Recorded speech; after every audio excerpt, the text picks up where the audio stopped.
राष्ट्रपति को 3 प्रकार की आपातकालीन शक्तियां दी गई हैं।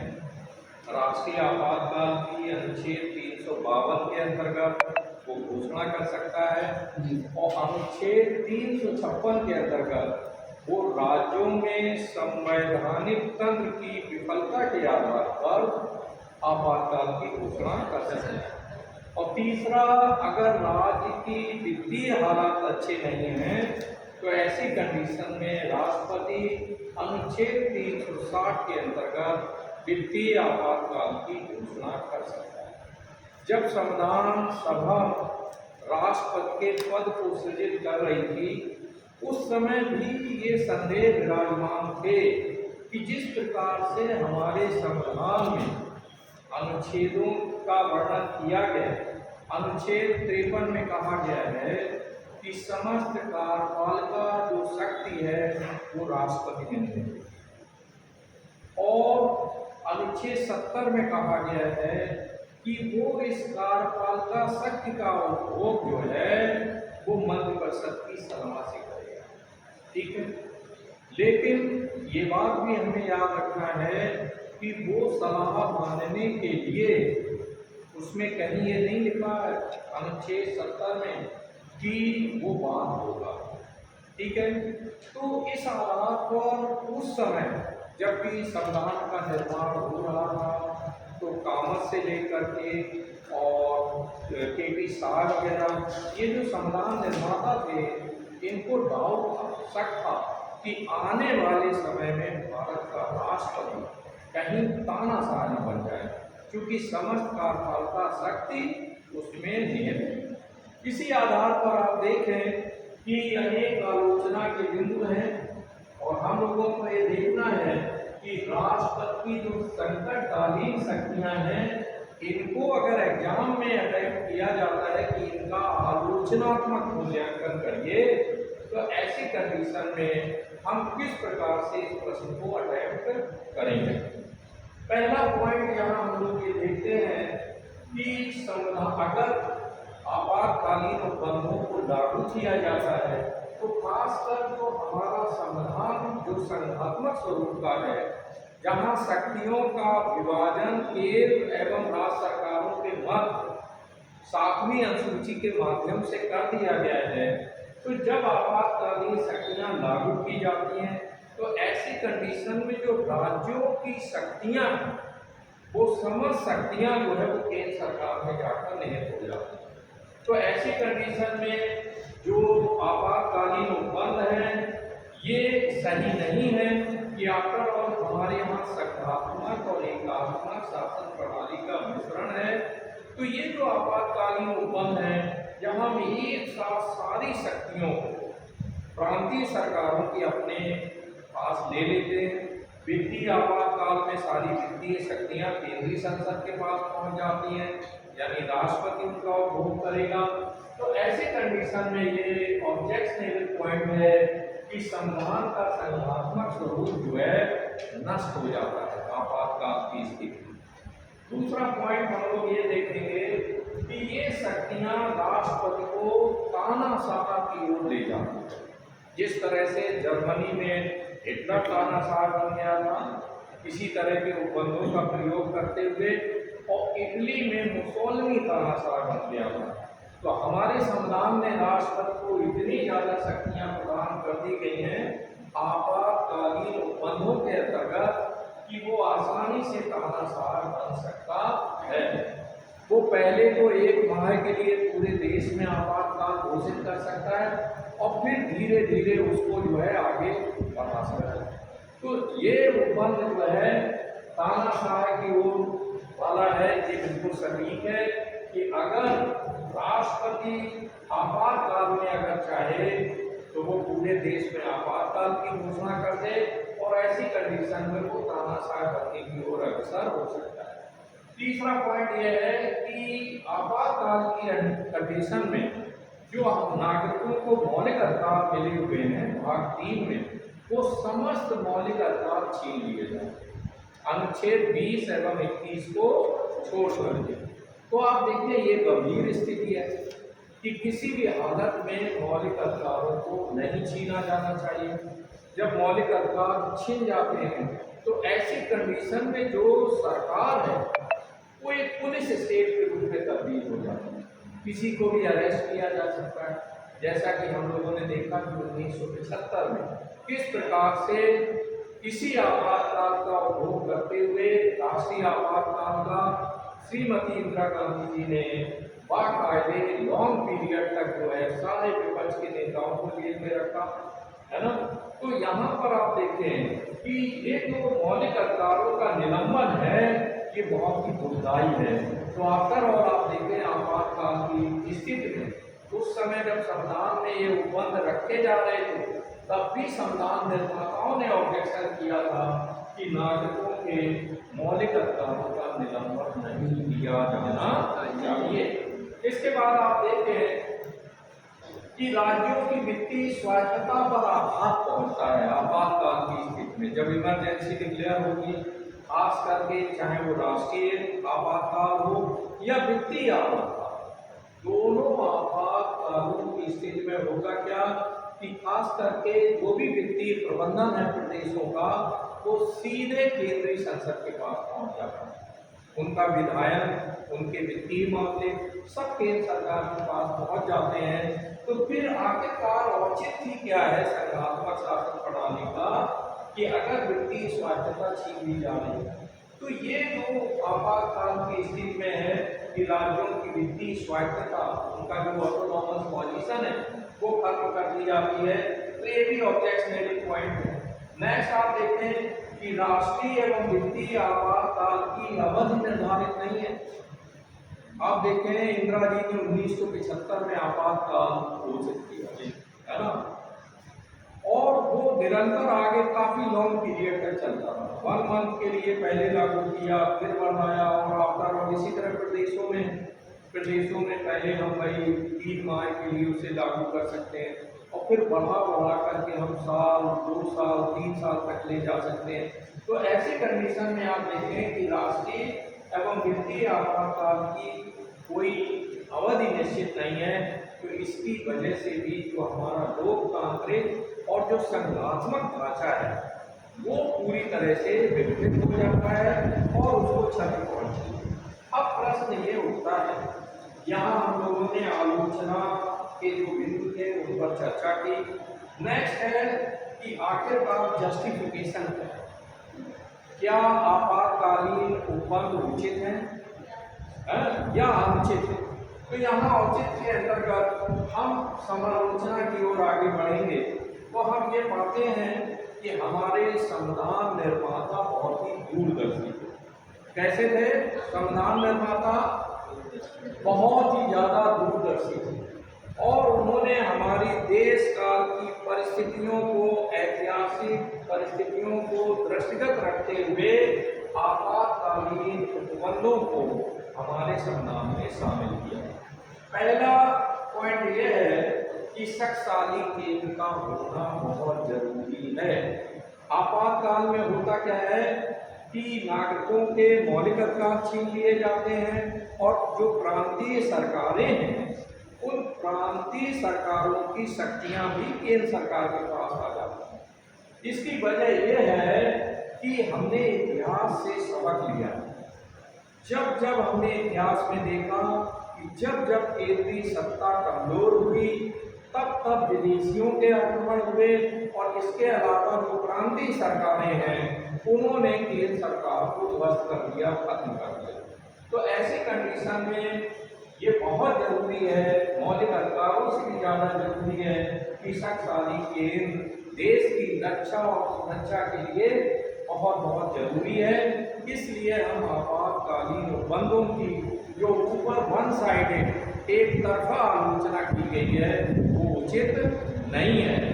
नेक्स्ट आप देखें कि राष्ट्रपति संवैधानिक इंडिया, जो राष्ट्रपति हमारा है ये नॉमिनल है, फॉर्मल है एंड कॉन्स्टिट्यूशनल है।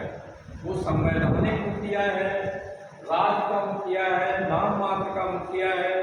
तो ऐसी कंडीशन में आप देखते हैं कि राष्ट्रपति चूंकि संवैधानिक मुखिया है 42वें संविधान संशोधन द्वारा जो इंदिरा जी के समय में हुआ, उसमें ये व्यवस्था की गई कि राष्ट्रपति मंत्रिपरिषद की सलाह के बगैर आपातकालीन उपबंधों को लागू नहीं करेगा।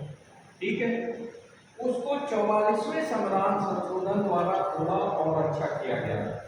उसमें ये दे दिया गया कि राष्ट्रपति चूंकि संवैधानिक मुखिया है तो वो बाध्य है, क्योंकि हमने जो राष्ट्रपति का पद है वो कहाँ से लिया है, ब्रिटेन से लिया है।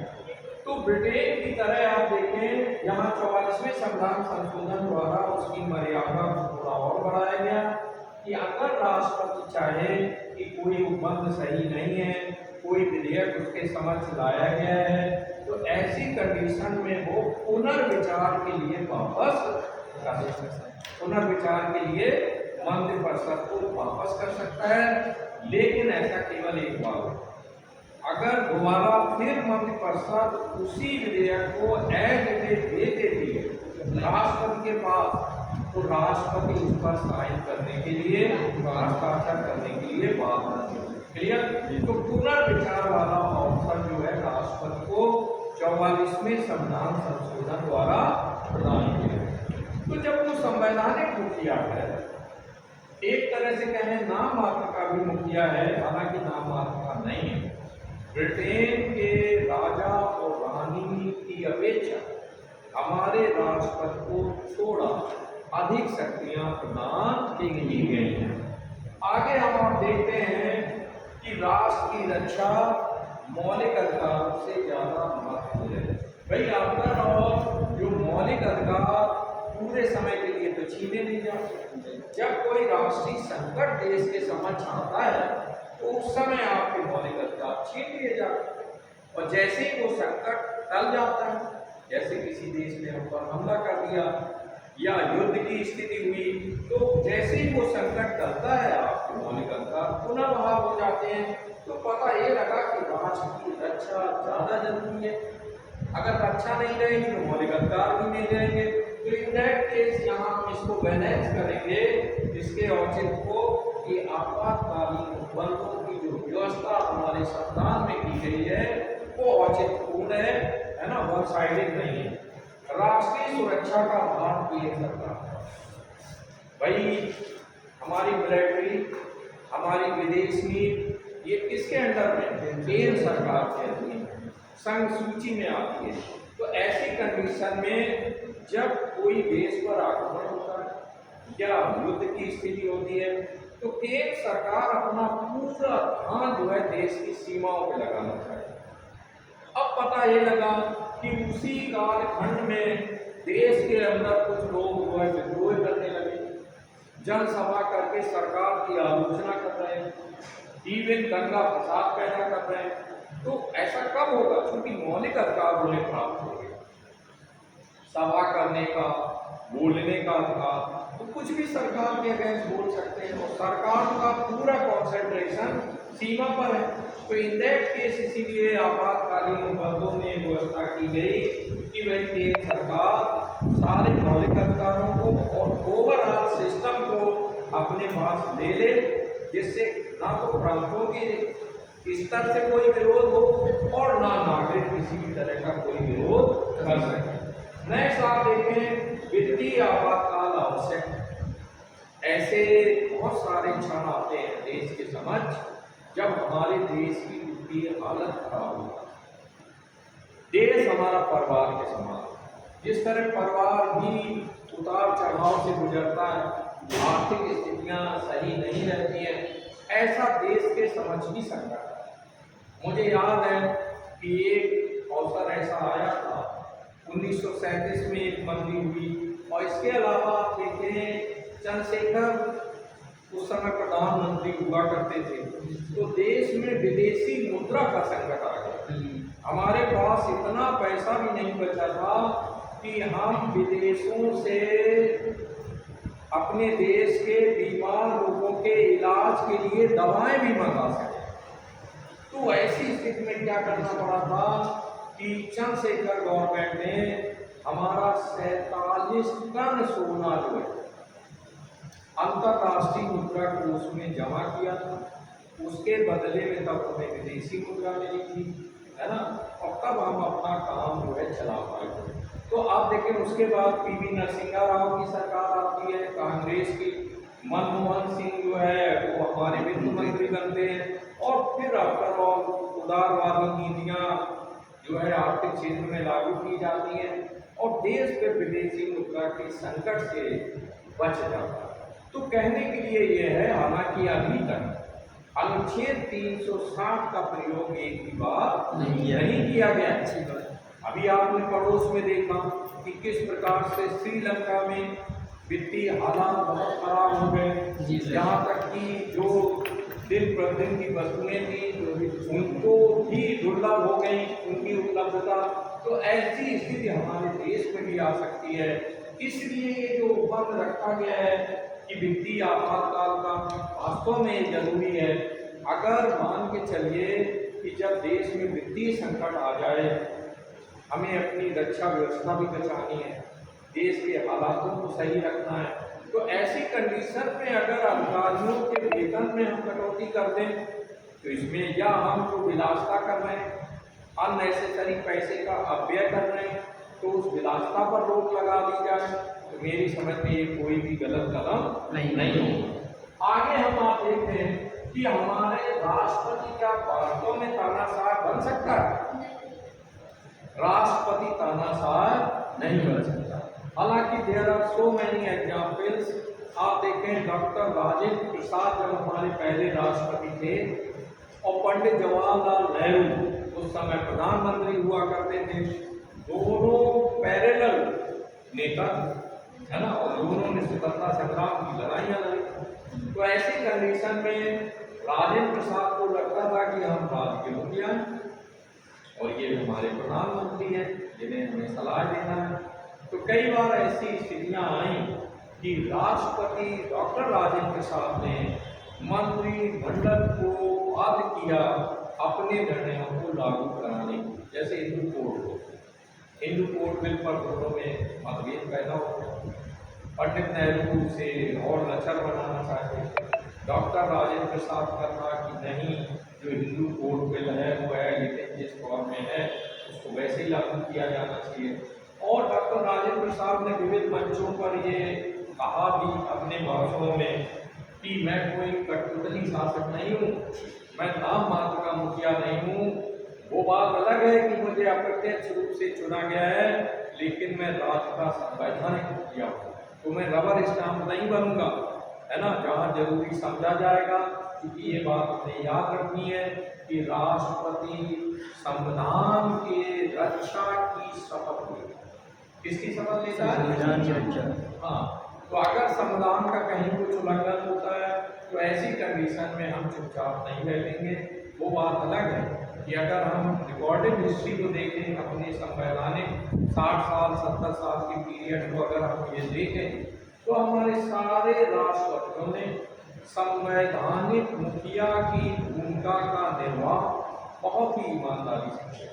चाहे डॉक्टर राजेंद्र प्रसाद रहे हों, चाहे सर्वपल्ली राधाकृष्णन रहे हों, चाहे APJ अब्दुल कलाम रहे हों, या इस समय जो हमारी राष्ट्रपति महोदया हैं, आफ्टर ऑल सभी ने बहुत ही जिम्मेदारी से अपनी सीमाओं को ध्यान में रखा कि हम संवैधानिक मुखिया हैं, है ना, हम नॉमिनल हेड हैं, तो इन दैट केस हम एक्चुअल हेड बनने का प्रयास ना करें। भाई एक तरफ है मंत्रिमंडल जिसे आप लोगों ने, देश की जनता ने चुना है और बाबू वास्तविक मुखिया है, तो ऐसी कंडीशन में राष्ट्रपति को ये हमेशा याद रखना चाहिए कि हम संवैधानिक मुखिया हैं, वास्तविक मुखिया नहीं है, रियल हेड नहीं है। रियल हेड कौन है? जिसको जनता ने सीधे सीधे चुना है। आप देखें कि एक अवसर ऐसा आया कि जब जनता पार्टी की सरकार आई तो उसने नाराजगी में कांग्रेस शासित 9 राज्यों की सरकारों को अनुच्छेद 356 का प्रयोग करते हुए बर्खास्त कर दिया। कितने राज्यों की? 9। 1980 में इंदिरा जी पावर में आ गए, तो उन्होंने बदले की कार्रवाई के तहत उन्होंने भी जितनी गैर कांग्रेसी सरकारों की 9 राज्यों में सरकारें थी, बिल्कुल बराबर से बदला ले लिया। 9 राज्यों की सरकारें उन्होंने भी अनुच्छेद 376 का प्रयोग करते हुए समाप्त कर, है ना। तो आप देखें इस तरीके से, हालांकि एक अवसर ऐसा भी आया, के.वी. नारायण देश के राष्ट्रपति थे और उत्तर प्रदेश में जो है समाजवादी पार्टी की सरकार थी और भंडारी उस समय जो है राज्यपाल हुआ करते थे।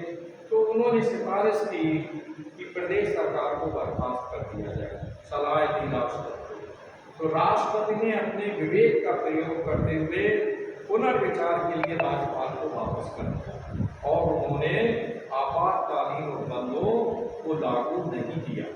तो राष्ट्रपति पूरी तरह रबर स्टैम्प भी नहीं है, वो हेड ऑफ द स्टेट है। अगर वो गलत चीजों को पाता है तो बहुत ही विनम्रता के साथ वो मना कर सकता है ना।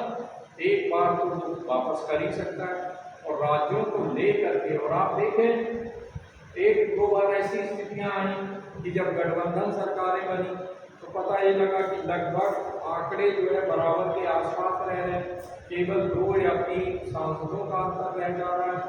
तो ऐसी कंडीशन में फिर राष्ट्रपति अपने विवेक का प्रयोग करता है, वो सामने सांसदों की परेड करा सकता है, उनकी काउंटिंग करा सकता है बराबर। ये नहीं कि भाई हमारे पास बहुमत है तो आओ भाई आपको शपथ दिलाते हैं। यहाँ पूरी तरह राष्ट्रपति अपने विवेक का प्रयोग करते हुए, है ना, तो इनसे पता लगता है कि हमारा राष्ट्रपति केवल और केवल रबर स्टैम्प नहीं है ना, वो संवैधानिक मुखिया है और संवैधानिक मुखिया के तौर पर उसने अपने कर्तव्यों का निर्वाह पूरी तरह से किया है। और ये बात कहना कि वो तानाशाह बन सकता है, कदापि नहीं बन सकता, क्योंकि देश में संसदीय शासन प्रणाली है। संसदीय शासन प्रणाली में जो वास्तविक शक्तियां हैं वो मंत्रिमंडल के पास है, प्रधानमंत्री के पास है, और नाममात्र की या संवैधानिक कुछ शक्तियां जो हैं या विशेष शक्तियां जो भी हैं वो राष्ट्रपति को दी गई। हालांकि अगर हम राष्ट्रपति की शक्तियों को कल हमने अध्ययन किया और ये पाया कि उसे विविध प्रकार की शक्तियां प्राप्त हैं, विधायी, कार्यपालिकी, वित्तीय, सैन्य, न्यायिक, है ना, तमाम तरह की शक्तियां प्राप्त हैं। लेकिन वहीं हमने ये भी देखा कि पर्दे के पीछे इन सभी शक्तियों का क्रियान्वयन संबंधित मंत्रालय या मंत्रिमंडल जो है उनकी सलाह पर राष्ट्रपति करता है। राष्ट्रपति स्वयं कोई निर्णय नहीं करता। तो यहाँ हम लोगों ने जस्टिफाई कर दिया कि ये जो एक तरफा आलोचनाएं की गई हैं ये पूरी तरह वन साइडेड है, एक तरफा है, और वास्तव में संविधान निर्माताओं ने सोच समझ करके जो आपातकालीन उपबंधों को हमारे संविधान में शामिल किया है वो देश की रक्षा, सुरक्षा और देश की शासन व्यवस्था के लिए बहुत बहुत जरूरी है।